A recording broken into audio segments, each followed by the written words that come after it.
Problem, son. 254 for alternating digit sum. Okay, easy problem today from the most recent competitive programming challenge release. Let's go ahead and get right into it. So you're given, what are you given? You're given a positive integer n. Each digit of n has a sign according to the following rule. The most significant digit is assigned the positive sign. Each other digit has an opposite sign to its adjacent digit. Return the sum of all digits with their corresponding sign.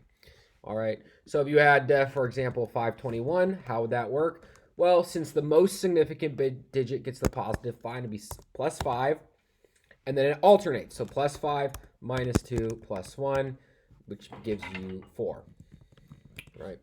Example 2, if you have 111, most significant digit, you get 1, and then it alternates. Minus 1 plus 1 equals 1. Example 3, you get 8 positive, next 8 negative, 6 positive, alternates, so on and so forth. Pretty simple.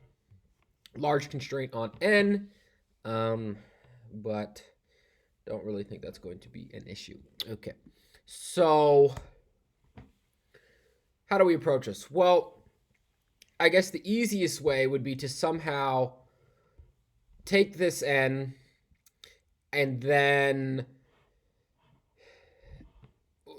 we have to apply the positive operation to the first digit here, right?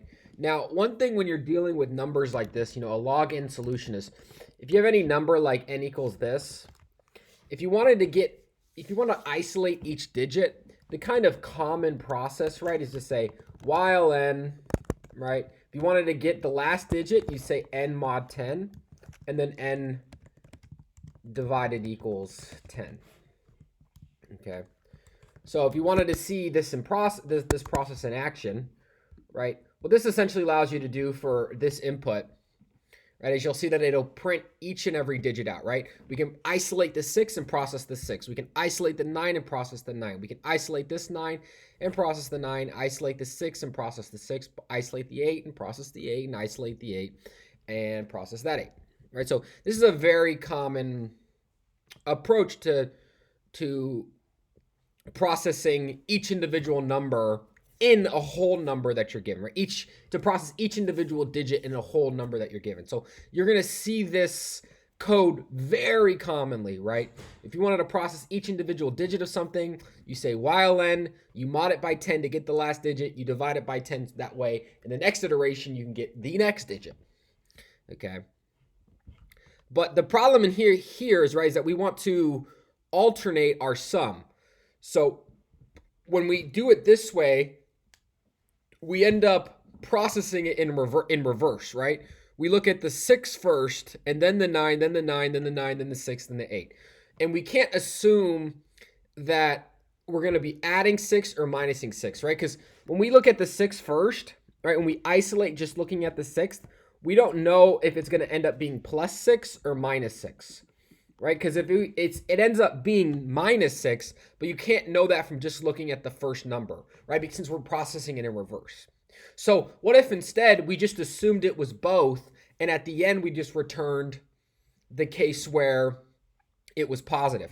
That is, what if we just took the 6 and we had a positive string and a negative string, right? And we added to the positive stream 6, and we minus 6 to the negative stream, and then on the next iteration.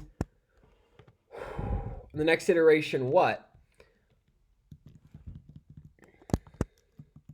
We minus 9 here, right? And we added 9 here.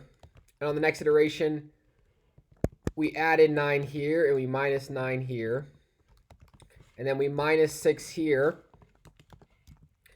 And we add 6 here. So what I'm basically saying is, let's just, since we don't know if we're going to end up subtracting the 6 at the end or adding the 6 at the end, since we process the number in reverse, let's just go ahead and assume that it's both, right? Since we can't assume it's either, let's just process both, and at the end we'll just return whichever one of our choices was correct. So I'm going to do the opposite for each of these, right? So plus 6, minus 6, minus 9, plus 9, plus 9, minus 9, minus 6, plus 6, plus 8, minus 8, minus 8 plus 8. So it turns out that the one that ends in a positive, right, which is this negative one here, since this ends in a positive, that would mean that it ends with the most significant digit being a positive, which is what we do in our solution, right? Since the constraint is such that the most significant digit is associated with a positive sign. So since we don't know, using this process, since it processes the number in reverse, what the sign of each digit is going to be, we can just process it such that it is both, right? We'll process such that it's the positive and the negative, run through that process, and then return at the end whichever one results with the last number being positive. Okay? An easier way of doing this would be then just say, well, let's just set positive to 0 and likewise set negative to 0, right? And then we'll go through this process here with n, playing this same game, right? And each time we're going to, well, what does positive become? Well, positive will become whatever was negative last time, and we'll add in this new digit, right? So it alternates. Negative becomes positive and positive becomes negative. So whatever was negative before, right? The last iteration was negative, right? Because if the last iteration was negative, we add in a positive to that last iteration that was negative, right? And if the last iteration was positive, the new iteration becomes negative. So we minus n minus 10. Now at the end, positive will be where the last digit is plus, right? Or the last digit is what you're adding. So at the end, you'll just return positive. All right.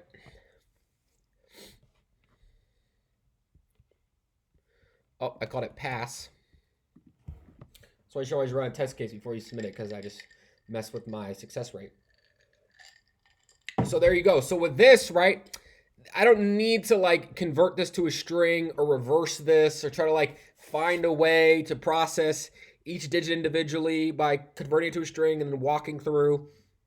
I don't need to do any of that. I can just assume it's positive and negative at the same time, and at the end just return whatever ends up giving me the positive result. Okay, so what is the runtime and what is the space? Okay. Okay, for time, right, I have to look at log n bits, right, because I keep dividing it by 10 each iteration. So this n loop here, right, will be powers of 10 away from n, right? Because if n was 100, how many times would this run? This would run for 100, then 10, then that's it. If this was 1,000, right? It would be 1,000, then 100, then 10, then that's it. So it scales with log n. And then what about for space? Well, I create these two variables, and they're going to be the sum of the digits themselves, right? So each digit can be at most 10, and there are log n digits, right? So you could say that this is log n space. You could also say that this is constant space. There's kind of an issue with how people notate space complexity when you're talking about individual variables, right? Because these variables do scale with log of n because we have to add in log of n digits, right? So kind of hand wavy. This could be constant or log n depending on how you look at it. I'm going to call it log n. Okay, guys, that's it. Short video today. Hope you have a good rest of your evening.